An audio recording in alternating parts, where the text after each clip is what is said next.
Il est 10h en gros et je suis partie de chez Elodie, Kevin et Dylan. Et on part de Manza. Et on va essayer d'aller jusqu'à Clermont-Ferrand aujourd'hui. C'est un peu loin, mais voilà. Très intéressant. Avec Elodie, on a discuté ce matin des gouvernants politiques. Et elle me disait qu'elle avait lu un bouquin sur une femme qui était sociopathe et qui expliquait que pour elle, c'était un peu l'évolution de l'homme parce que les sociopathes on ressent des émotions, mais ne ressentent pas d'empathie pour les autres. Et donc, sont pas embarrassés de tout un tas de choses et ils agissent pour leur intérêt.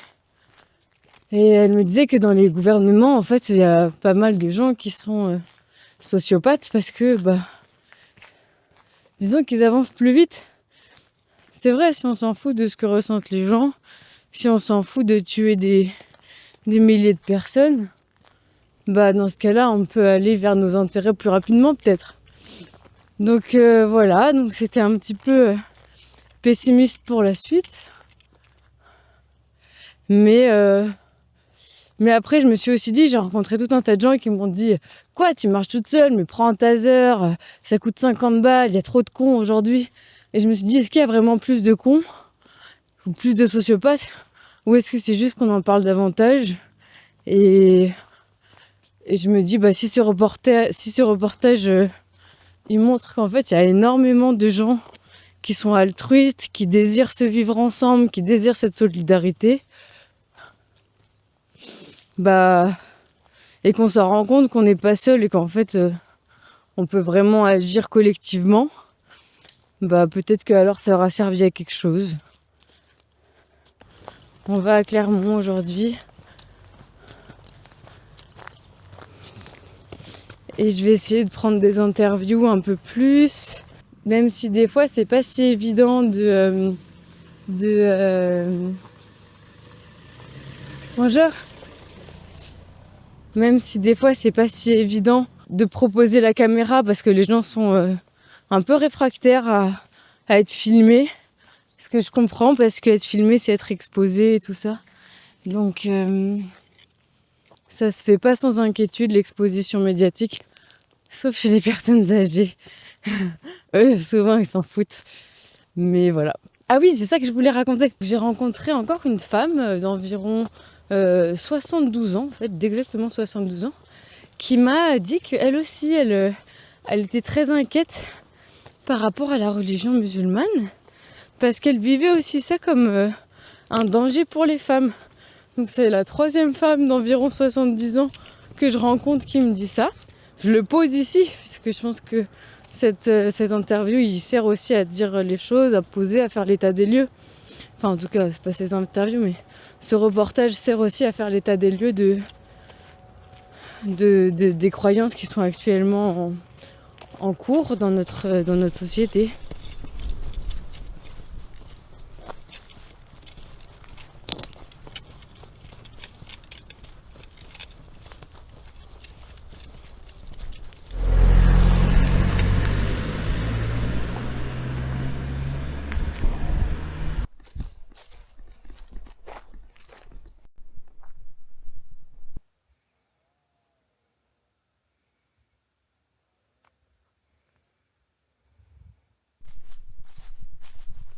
Je viens de recevoir un message de Alain que j'ai croisé à Vernet le jour où je suis allée jusqu'à Montluçon et qui vient de me dire qu'il m'est proposé de me rejoindre pour marcher quelques jours avec moi. Donc voilà, donc je lui ai dit je suis ce soir à Montluçon, on peut se donner rendez-vous demain matin.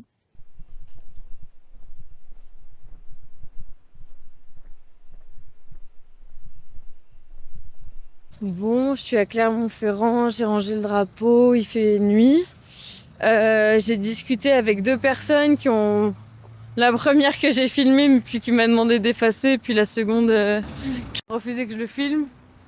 Mais qui m'a parlé pendant 1 heure de sa compréhension du monde.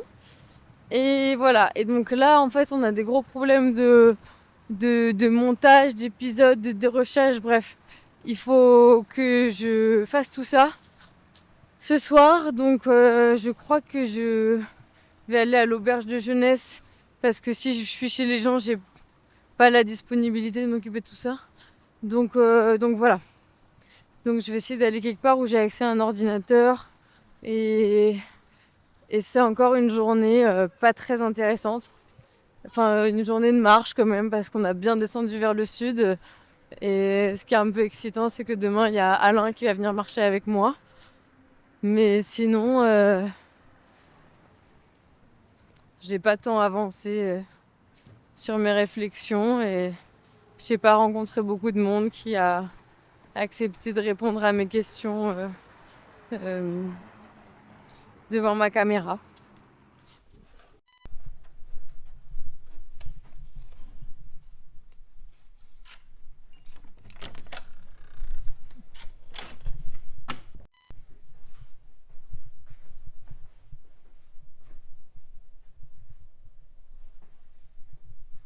Alors, ce matin, il est 9h15 et je m'occupe des rushs pour l'équipe de montage parce que il y a encore des soucis de dérochage.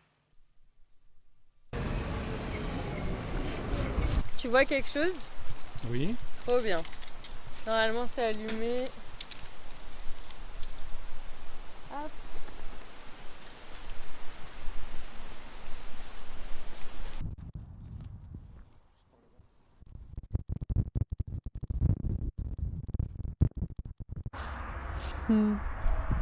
Petite pensée pour Philippe.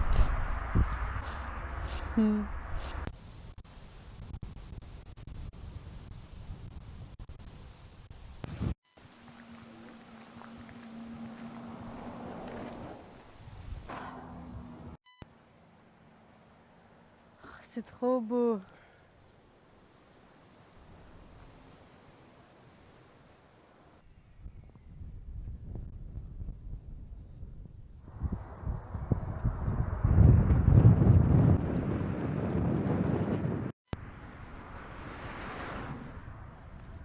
Pour l'instant, on a un petit peu de mal à trouver l'hébergement, mais on désespère pas. Tu veux dire quelque chose, Alain? C'est un village très, très fermé quand même. Les portes sont fermées, tout est fermé. Mm. Les gens ouvrent les volets pour quand on frappe chez eux. Il y a un petit côté Brassens là-dedans. Par contre, De l'eau. il est très joli ce petit village. Bon, bah là, on est à chercher un Airbnb à Sauvetat parce que personne ne veut nous héberger chez lui.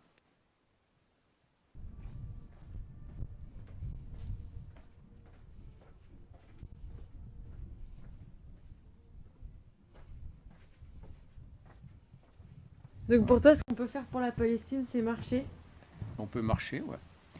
Et donc, après, je me suis dit, mais bon, j'ai pas pensé là, on s'est croisés comme ça vite fait. Et après, j'y ai repensé, je me suis dit, mais elle le fait. Donc, aller soutenir un petit peu en faisant un petit bout de marche comme ça se fait bien. Regarde ce qui se fait pour le Téléthon, par exemple. Les gens, ils courent, ils marchent, ils courent, ils font des trucs. Ça change rien par rapport à la maladie et tout ça, mais ça fait parler. Bon, ça leur ramène du fric, hein, bon. Mais ouais, c'est en faire parler. Et donc, en faisant ce que tu fais, voilà, ça en fait parler. Bon, aujourd'hui, on n'a pas vu beaucoup de gens pour en parler, hein. C'est clair. Bon, Mais c'était pas une journée partie pour ça, en fait, je sais pas. Enfin, moi, je savais pas, je te suivais, hein, donc. ouais, bah, c'était une journée aussi pour faire un peu de distance. T'as vu, là, si on avait parlé avec des gens, on aurait fait. C'est toujours un peu un choix de est-ce qu'on fait de la distance un petit peu ou. Voilà, enfin, voilà ce qu'on peut faire, quoi. Après, Ouais. écrire des trucs, les mettre sur Internet. Mais là, on vient de m'envoyer un message qui me dit que il commence une marche de Lyon jusqu'à Marseille pour la Palestine. De Lyon jusqu'à Marseille aussi. Ouais. Tout seul aussi Non, non, non, c'est un collectif qui fait ça. Donc, je sais pas s'ils se sont inspirés de ma marche. Euh, on vient de m'envoyer un mail là, il y a cet après-midi. J'ai pas regardé encore. Mais donc, Après, toi, c'est pas très connu. Bon, ça, Non. un peu sur YouTube, ça peut démarrer, hein, si tu sais pas. Hein. Ouais. Voilà. Puis à Lyon, ils étaient très en soutien. Ils me disaient, mais passe par Lyon, on va marcher avec toi à Lyon. Tu peux pas les rejoindre. C'est quand qu'ils font Bah, ça? j'ai pas encore ouvert le mail parce que j'attendais qu'on trouve l'hébergement. Qu'on a trouvé chez Sylvie à 23h. Bonjour. Faites partie de la fanfare? Ouais. Écoutez, est-ce qu'il pourrait pas faire un peu moins de bruit? Il pourrait pas faire un petit peu moins de bruit quand même? Pas beaucoup, je vais les engueuler là. Ça nous empêche de dormir. Vous savez à quelle heure vous finissez votre répétition? 8h30, 9h. Ça marche. Merci beaucoup. Donc oui, je connais quelqu'un qui est dans le groupe militant à Lyon. Et elle s'occupe pas mal de diffuser ce que je fais. Et elle me disait qu'à Lyon, ils étaient ultra en soutien de mon projet. Donc je pense que s'il démarre une marche le 15 novembre de Lyon jusqu'à Marseille, il y a un monde où peut-être je vais les rejoindre. Je sais même, en fait, je sais pas encore. Mais s'ils font ça, je sais pas. Il faut que je regarde. Donc voilà. C'était le petit mot de Alain d'aujourd'hui. C'était ce qu'on peut faire pour la Palestine, c'est... Bah, je sais pas, il y a toujours des trucs à faire. Il y a des fois des idées pour faire un festival pour la Palestine. Mais individuellement, comme ça, tout seul, dans son coin, c'est difficile. Nous sommes à La Sauvetat, là, un petit village médiéval, plein de vieilles maisons, de fortifications. C'est très, très, très joli. C'est un petit peu désert le soir, donc on a frappé aux portes qui se sont ouvertes, mais les gens n'ont pas pu nous héberger. Bon, là, on a une petite chance, là, tout à l'heure, vers 11h, une charmante personne qui était prête à nous accueillir, mais qui malheureusement partait pour un concert, parce que c'était l'anniversaire de son mari, mais qui nous donne rendez-vous, si on n'a toujours pas trouvé, à 23h. Là, il est 21h. Même pas, je crois, si. Non, qu'est-ce que je raconte? Il est 20h. 20h vient de sonner à l'église.